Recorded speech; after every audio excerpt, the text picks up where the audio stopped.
Spanish বিভিন্ন সংবাদ মাধ্যমের খবর থেকে জানা গেছে কার্লো আনচেলত্তি নাকি ব্রাজিলের কাছ থেকে পাওয়া প্রস্তাব প্রত্যাহার করেছে।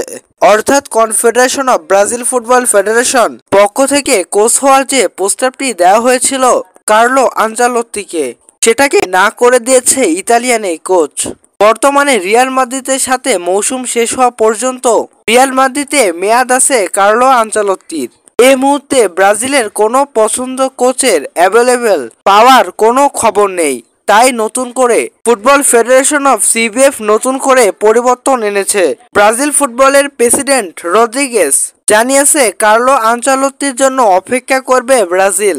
রিয়াল মাদ্রিদ যদি লা লিগা চ্যাম্পিয়ন না হতে পারে সেই ক্ষেত্রে কার্লো আনচেলত্তিকে ছেড়ে দেবে রিয়াল মাদ্রিদ, এমনই তথ্য উঠে এসেছে তাদের কাছে। এরই জন্য অপেক্ষা করবে Brazil. Confederation of Brazil football federation এই মুহূর্তে প্রেসিডেন্ট জানিয়েছে সেলেসাওরা শেষ পর্যন্ত অপেক্ষা করবে কার্লো আনচেলত্তির জন্য।